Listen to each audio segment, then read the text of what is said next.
ಬೆಳಗಾವಿಯಲ್ಲಿ 4,500 ಕೋಟಿ ರೂಪಾಯಿ ವಂಚನೆ ಪ್ರಕರಣಕ್ಕೆ ಸಂಬಂಧಪಟ್ಟಂತೆ ಶಿವಂ ಅಸೋಸಿಯೇಟ್ಸ್ ಮಾಲೀಕ ಶಿವಾನಂದಗೆ ವಿಚಾರಣೆ ನಡೆಸಲಾಗ್ತಾ ಇದೆ. ಶಿವಂ ಅಸೋಸಿಯೇಟ್ ಕಚೇರಿಯಲ್ಲಿ ಸ್ಥಳ ಮಹಜರು ಮಾಡಿದ್ದಾರೆ ಪೊಲೀಸರು.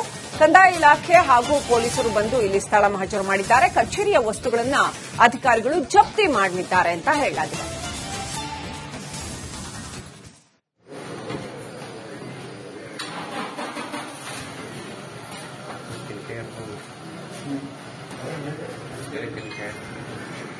ಶಿವಂ ಅಸೋಸಿಯೇಟ್ಸ್ ಮಾಲೀಕ ಅವರನ್ನ ವಶಕ್ಕೆ ಪಡೆದಿದ್ದಾರೆ, ಅರೆಸ್ಟ್ ಮಾಡಿದ್ದಾರೆ ಪೊಲೀಸರು. ಅನಂತರ ಇದೀಗ ತೀವ್ರ ವಿಚಾರಣೆಗೆ ಒಳಪಡಿಸಿದ್ದಾರೆ. ಅವರ ಕಚೇರಿಗೆ ಕರ್ಕೊಂಡು ಬಂದು ಮಹಜರು ಮಾಡಿದ್ದಾರೆ. ಅಲ್ಲಿ ವಸ್ತುಗಳನ್ನು ಜಪ್ತಿ ಮಾಡಲಾಗ್ತಾ ಇದೆ ಅಂತ ಹೇಳಲಾಗ್ತಾ ಇದೆ. 4,500 ಕೋಟಿ ರೂಪಾಯಿ ಜನಗಳಿಂದ ಹಣ ಸಂಗ್ರಹ ಮಾಡಿ ಜನಗಳಿಗೆ ಟೋಪಿ ಹಾಕಿದಂತಹ ಆರೋಪದ ಪ್ರಕರಣ ಇದೆ.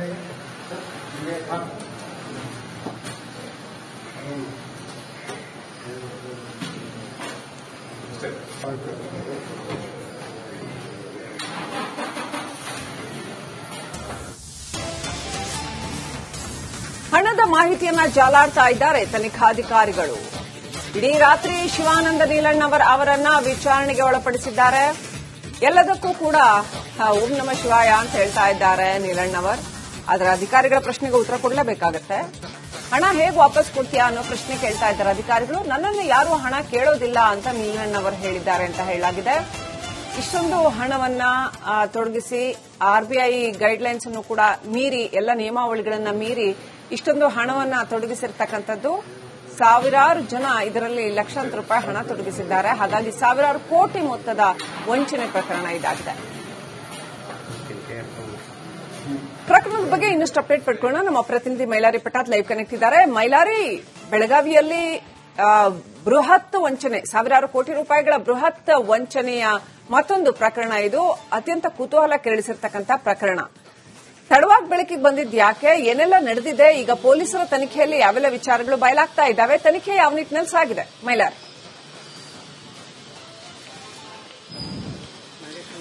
ಖಂಡಿತ ಶ್ರೀಲಕ್ಷ್ಮಿ, ಶಿವಾನಂದ್ ನೀಲನ್ ಅವರ ಏನು ಬಹುಕೋಟಿ ಇಲ್ಲಿ ಏನು ವಂಚನೆ ಮತ್ತು ದುರುಪಯೋಗ ಆರೋಪ ಪ್ರಕರಣಕ್ಕೆ ಸಂಬಂಧಪಟ್ಟಂತೆ ಈಗಾಗಲೇ ಇಂಚಿಂಚು ಮಾಹಿತಿಯನ್ನು ಕಲೆ ಹಾಕುವಂತಹ ಕೆಲಸವನ್ನು ಕೂಡ ಏನು ಪೊಲೀಸ್ ಅಧಿಕಾರಿಗಳು ಮಾಡ್ತಿರುವಂತದ್ದು. ಅಕ್ಯುಮೆಂಟ್ ಏನು ಶಿವಂ ಅಸೋಸಿಯೇಟ್ ನ ಕಚೇರಿ ಏನಿದೆ, ಆ ಒಂದು ಕಚೇರಿಯಲ್ಲಿ ಸಾಕಷ್ಟು ಮಾಹಿತಿಗಳ ದಾಖಲೆಯನ್ನು ಕಲೆ ಹಾಕುವಂತ ಕೆಲಸವನ್ನ ಮಾಡಲಾಗ್ತಿರೋದು. ಈಗಷ್ಟೇ ಅವರನ್ನ ಪ್ಲಾಟ್ಗೆ ಕರೆದುಕೊಂಡು ಹೋಗಲಾಗಿತ್ತು. ಅವರು ಇದ್ದಂತ ಪ್ಲಾಟ್ಗೂ ಹೋಗಿ ಅಲ್ಲಿಯೂ ಕೂಡ ಸ್ಥಳ ಮಹಜರನ್ನು ಮಾಡ್ಕೊಂಡು ಬರಲಾಗಿದೆ. ಜೊತೆಗೆ ಇದೇ ಒಂದು ಕಚೇರಿ ಸುಮಾರು 10 ರಿಂದ 25 ಅಡಿಯಷ್ಟು ಇರುವಂತಹ ಈ ಒಂದು ಕಚೇರಿಯಲ್ಲಿ ಸಾವಿರಾರು ಕೋಟಿಯಷ್ಟು ಹಣ ಏನು ಠೇವಣಿ ರೂಪದಲ್ಲಿ ಸಾರ್ವಜನಿಕರು, ಮಾಜಿ ಸೈನಿಕರಿಂದ ಇಲ್ಲಿ ಹಣವನ್ನು ಸಂಗ್ರಹ ಮಾಡಲಾಗಿತ್ತು. ಆ ಒಂದು ಹಣ ದುರುಪಯೋಗ ಆಗಬಾರದು ಅನ್ನೋ ನಿಟ್ಟಿನಲ್ಲಿ ಬೆಳಗಾವಿಯ ಜಿಲ್ಲಾಧಿಕಾರಿಗಳ ನೇತೃತ್ವದಲ್ಲಿ ದಾಳಿ ಕೂಡ ಆಗಿತ್ತು. ಸದ್ಯ ಈಗ ಬಂಧನ ಮಾಡಿರುವಂತಹ ಪೊಲೀಸ್ ಅಧಿಕಾರಿಗಳು ಸಾಕಷ್ಟು ಮಾಹಿತಿಯನ್ನ ಕಲೆ ಹಾಕ್ತಿದ್ದಾರೆ. ಜೊತೆಗೆ ಈಗಾಗಲೇ ಸಿಐಡಿ ಅಧಿಕಾರಿಗಳು ಕೂಡ ಏನು ಬೆಳಗಾವಿಗೆ ಎಂಟ್ರಿ ಕೊಟ್ಟಿರುವುದು, ಸಾಕಷ್ಟು ಮಾಹಿತಿಗಳನ್ನ, ದಾಖಲೆಗಳನ್ನ ಏನು ವಶಕ್ಕೆ ಪಡೆದುಕೊಳ್ಳುವಂತ ಕೆಲಸ ಕೂಡ ಸದ್ಯ ಆಗ್ತಿರುವಂತದ್ದು. ಕಚೇರಿಯಲ್ಲಿ ಸಾಕಷ್ಟು ಬಾಂಡ್ ಪೇಪರ್ಗಳು, ಕೋಟ್ಯಾಂತರ ರೂಪಾಯಿ ಬಾಂಡ್ ಪೇಪರ್ಗಳು,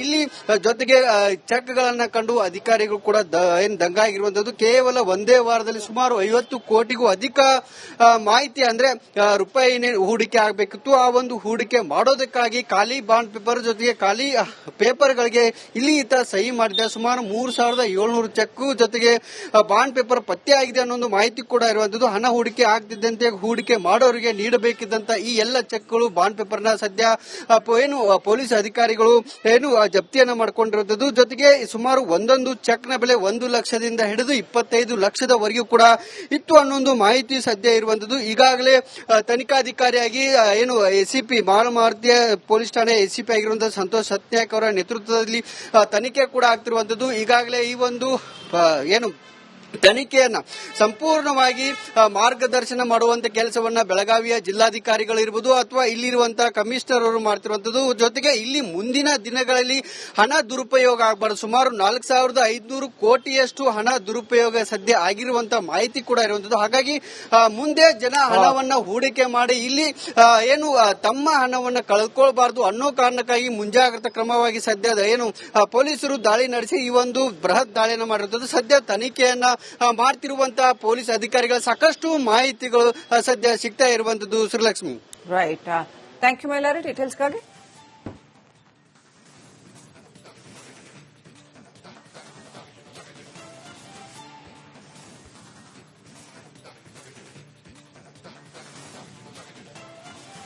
ಬೆಳಗಾವಿಯಲ್ಲಿ 4,500 ಕೋಟಿ ರೂಪಾಯಿ ವಂಚನೆ ಪ್ರಕರಣಕ್ಕೆ ಸಂಬಂಧಪಟ್ಟಂತೆ ಶಿವಂ ಅಸೋಸಿಯೇಟ್ಸ್ ಮಾಲೀಕ ಶಿವಾನಂದಗೆ ವಿಚಾರಣೆ ನಡೆಸಲಾಗ್ತಾ ಇದೆ. ಶಿವಂ ಅಸೋಸಿಯೇಟ್ ಕಚೇರಿಯಲ್ಲಿ ಸ್ಥಳ ಮಹಜರು ಮಾಡಿದ್ದಾರೆ ಪೊಲೀಸರು. ಕಂದಾಯ ಇಲಾಖೆ ಹಾಗೂ ಪೊಲೀಸರು ಬಂದು ಇಲ್ಲಿ ಸ್ಥಳ ಮಹಜರು ಮಾಡಿದ್ದಾರೆ. ಕಚೇರಿಯ ವಸ್ತುಗಳನ್ನು ಅಧಿಕಾರಿಗಳು ಜಪ್ತಿ ಮಾಡಲಿದ್ದಾರೆ ಅಂತ ಹೇಳಲಾಗಿದೆ.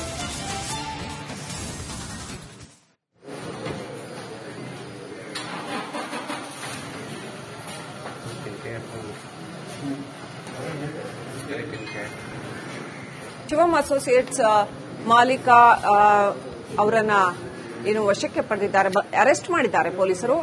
ಅನಂತರ ಇದೀಗ ತೀವ್ರ ವಿಚಾರಣೆಗೊಳಪಡಿಸಿದ್ದಾರೆ. ಅವರ ಕಚೇರಿಗೆ ಕರ್ಕೊಂಡು ಬಂದು ಮಹಜರು ಮಾಡಿದ್ದಾರೆ. ಅಲ್ಲಿ ವಸ್ತುಗಳನ್ನು ಜಪ್ತಿ ಮಾಡಲಾಗ್ತಾ ಇದೆ ಅಂತ ಹೇಳಲಾಗ್ತಾ ಇದೆ. 4,500 ಕೋಟಿ ರೂಪಾಯಿ ಜನಗಳಿಂದ ಹಣ ಸಂಗ್ರಹ ಮಾಡಿ ಜನಗಳಿಗೆ ಟೋಪಿ ಹಾಕಿದಂತಹ ಆರೋಪದ ಪ್ರಕರಣ ಇದೆ.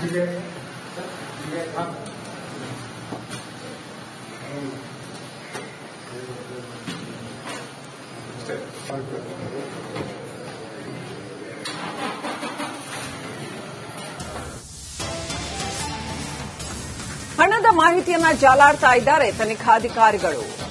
ಇಡೀ ರಾತ್ರಿ ಶಿವಾನಂದ ನೀಲಣ್ಣವರ್ ಅವರನ್ನ ವಿಚಾರಣೆಗೆ ಒಳಪಡಿಸಿದ್ದಾರೆ. ಎಲ್ಲದಕ್ಕೂ ಕೂಡ ಓಂ ನಮ ಶಿವಾಯ ಅಂತ ಹೇಳ್ತಾ ಇದ್ದಾರೆ ನೀಲಣ್ಣವರ್. ಅದರ ಅಧಿಕಾರಿಗಳ ಪ್ರಶ್ನೆಗೆ ಉತ್ತರ ಕೊಡಲೇಬೇಕಾಗತ್ತೆ. ಹಣ ಹೇಗೆ ವಾಪಸ್ ಕೊಡ್ತೀಯಾ ಅನ್ನೋ ಪ್ರಶ್ನೆ ಕೇಳ್ತಾ ಇದ್ದಾರೆ ಅಧಿಕಾರಿಗಳು. ನನ್ನನ್ನು ಯಾರೂ ಹಣ ಕೇಳೋದಿಲ್ಲ ಅಂತ ನೀಲಣ್ಣವರ್ ಹೇಳಿದ್ದಾರೆ ಅಂತ ಹೇಳಲಾಗಿದೆ. ಇಷ್ಟೊಂದು ಹಣವನ್ನ ತೊಡಗಿಸಿ ಆರ್ಬಿಐ ಗೈಡ್ಲೈನ್ಸ್ ಅನ್ನು ಕೂಡ ಮೀರಿ, ಎಲ್ಲ ನಿಯಮಾವಳಿಗಳನ್ನ ಮೀರಿ ಇಷ್ಟೊಂದು ಹಣವನ್ನ ತೊಡಗಿಸಿರ್ತಕ್ಕಂಥದ್ದು. ಸಾವಿರಾರು ಜನ ಇದರಲ್ಲಿ ಲಕ್ಷಾಂತರ ರೂಪಾಯಿ ಹಣ ತೊಡಗಿಸಿದ್ದಾರೆ. ಹಾಗಾಗಿ ಸಾವಿರಾರು ಕೋಟಿ ಮೊತ್ತದ ವಂಚನೆ ಪ್ರಕರಣ ಇದಾಗಿದೆ. ಪ್ರಕರಣದ ಬಗ್ಗೆ ಇನ್ನಷ್ಟು ಅಪ್ಡೇಟ್ ಪಡ್ಕೊಳ್ಳೋಣ. ನಮ್ಮ ಪ್ರತಿನಿಧಿ ಮೈಲಾರಿ ಪಟಾತ್ ಲೈವ್ ಕನೆಕ್ಟ್ ಇದ್ದಾರೆ. ಮೈಲಾರಿ, ಬೆಳಗಾವಿಯಲ್ಲಿ ಬೃಹತ್ ವಂಚನೆ, ಸಾವಿರಾರು ಕೋಟಿ ರೂಪಾಯಿಗಳ ಬೃಹತ್ ವಂಚನೆಯ ಮತ್ತೊಂದು ಪ್ರಕರಣ ಇದು. ಅತ್ಯಂತ ಕುತೂಹಲ ಕೆರಳಿಸಿರ್ತಕ್ಕಂಥ ಪ್ರಕರಣ. ತಡವಾಗಿ ಬೆಳಕಿಗೆ ಬಂದಿದ್ದು ಯಾಕೆ? ಏನೆಲ್ಲ ನಡೆದಿದೆ? ಈಗ ಪೊಲೀಸರ ತನಿಖೆಯಲ್ಲಿ ಯಾವೆಲ್ಲ ವಿಚಾರಗಳು ಬಯಲಾಗ್ತಾ ಇದ್ದಾವೆ? ತನಿಖೆ ಯಾವ ನಿಟ್ಟಿನಲ್ಲಿ ಸಾಗಿದೆ ಮೈಲಾರಿ? ಖಂಡಿತ ಶ್ರೀಲಕ್ಷ್ಮಿ, ಶಿವಾನಂದ್ ನೀಲನ್ ಅವರ ಬಹುಕೋಟಿ ಇಲ್ಲಿ ವಂಚನೆ ಮತ್ತು ದುರುಪಯೋಗ ಆರೋಪ ಪ್ರಕರಣಕ್ಕೆ ಸಂಬಂಧಪಟ್ಟಂತೆ ಈಗಾಗಲೇ ಇಂಚಿಂಚು ಮಾಹಿತಿಯನ್ನು ಕಲೆ ಹಾಕುವಂತಹ ಕೆಲಸವನ್ನು ಕೂಡ ಪೊಲೀಸ್ ಅಧಿಕಾರಿಗಳು ಮಾಡ್ತಿರುವಂತದ್ದು. ಅಕ್ಯುಮೆನ್ ಶಿವಂ ಅಸೋಸಿಯೇಟ್ ನ ಕಚೇರಿ ಏನಿದೆ, ಆ ಒಂದು ಕಚೇರಿಯಲ್ಲಿ ಸಾಕಷ್ಟು ಮಾಹಿತಿಗಳ ದಾಖಲೆಯನ್ನು ಕಲೆ ಹಾಕುವಂತ ಕೆಲಸವನ್ನು ಮಾಡಲಾಗ್ತಿರೋದು. ಈಗಷ್ಟೇ ಅವರನ್ನ ಪ್ಲಾಟ್ಗೆ ಕರೆದುಕೊಂಡು ಹೋಗಲಾಗಿತ್ತು. ಅವರು ಇದ್ದಂತ ಪ್ಲಾಟ್ಗೂ ಹೋಗಿ ಅಲ್ಲಿಯೂ ಕೂಡ ಸ್ಥಳ ಮಹಜರನ್ನು ಮಾಡ್ಕೊಂಡು ಬರಲಾಗಿದೆ. ಜೊತೆಗೆ ಇದೇ ಒಂದು ಕಚೇರಿ ಸುಮಾರು 10 ರಿಂದ 25 ಅಡಿಯಷ್ಟು ಇರುವಂತಹ ಈ ಒಂದು ಕಚೇರಿಯಲ್ಲಿ ಸಾವಿರಾರು ಕೋಟಿಯಷ್ಟು ಹಣ ಠೇವಣಿ ರೂಪದಲ್ಲಿ ಸಾರ್ವಜನಿಕರು, ಮಾಜಿ ಸೈನಿಕರಿಂದ ಇಲ್ಲಿ ಹಣವನ್ನು ಸಂಗ್ರಹ ಮಾಡಲಾಗಿತ್ತು. ಆ ಒಂದು ಹಣ ದುರುಪಯೋಗ ಆಗಬಾರದು ಅನ್ನೋ ನಿಟ್ಟಿನಲ್ಲಿ ಬೆಳಗಾವಿಯ ಜಿಲ್ಲಾಧಿಕಾರಿಗಳ ನೇತೃತ್ವದಲ್ಲಿ ದಾಳಿ ಕೂಡ ಆಗಿತ್ತು. ಸದ್ಯ ಈಗ ಬಂಧನ ಮಾಡಿರುವಂತಹ ಪೊಲೀಸ್ ಅಧಿಕಾರಿಗಳು ಸಾಕಷ್ಟು ಮಾಹಿತಿಯನ್ನ ಕಲೆ ಹಾಕ್ತಿದ್ದಾರೆ. ಜೊತೆಗೆ ಈಗಾಗಲೇ ಸಿಐಡಿ ಅಧಿಕಾರಿಗಳು ಕೂಡ ಬೆಳಗಾವಿಗೆ ಎಂಟ್ರಿ ಕೊಟ್ಟಿರುವುದು, ಸಾಕಷ್ಟು ಮಾಹಿತಿಗಳನ್ನ, ದಾಖಲೆಗಳನ್ನ ವಶಕ್ಕೆ ಪಡೆದುಕೊಳ್ಳುವಂತ ಕೆಲಸ ಕೂಡ ಸದ್ಯ ಆಗ್ತಿರುವಂತದ್ದು. ಕಚೇರಿಯಲ್ಲಿ ಸಾಕಷ್ಟು ಬಾಂಡ್ ಪೇಪರ್ಗಳು, ಕೋಟ್ಯಾಂತರ ರೂಪಾಯಿ ಬಾಂಡ್ ಪೇಪರ್ಗಳು,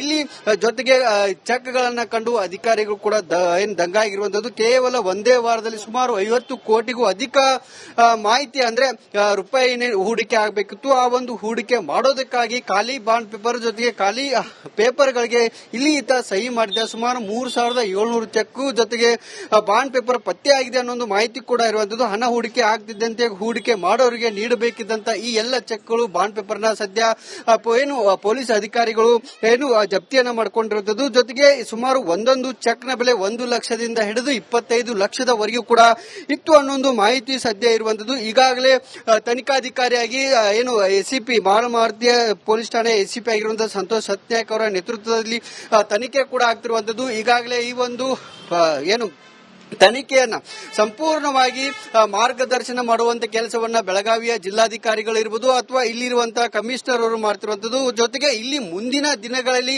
ಹಣ ದುರುಪಯೋಗ ಆಗಬಾರದು. ಸುಮಾರು 4,500 ಕೋಟಿಯಷ್ಟು ಹಣ ದುರುಪಯೋಗ ಸದ್ಯ ಆಗಿರುವಂತಹ ಮಾಹಿತಿ ಕೂಡ ಇರುವಂತದ್ದು. ಹಾಗಾಗಿ ಮುಂದೆ ಜನ ಹಣವನ್ನ ಹೂಡಿಕೆ ಮಾಡಿ ಇಲ್ಲಿ ತಮ್ಮ ಹಣವನ್ನ ಕಳೆದುಕೊಳ್ಳಬಾರದು ಅನ್ನೋ ಕಾರಣಕ್ಕಾಗಿ ಮುಂಜಾಗ್ರತಾ ಕ್ರಮವಾಗಿ ಸದ್ಯ ಪೊಲೀಸರು ದಾಳಿ ನಡೆಸಿ ಈ ಒಂದು ಬೃಹತ್ ದಾಳಿಯನ್ನು ಮಾಡಿರುವಂತದ್ದು. ಸದ್ಯ ತನಿಖೆಯನ್ನ ಮಾಡ್ತಿರುವಂತಹ ಪೊಲೀಸ್ ಅಧಿಕಾರಿಗಳ ಸಾಕಷ್ಟು ಮಾಹಿತಿಗಳು ಸದ್ಯ ಸಿಗ್ತಾ ಇರುವಂತದ್ದು. Shrilakshmi, right. Thank you Mailari ಡೀಟೇಲ್ಸ್ಗಾಗಿ.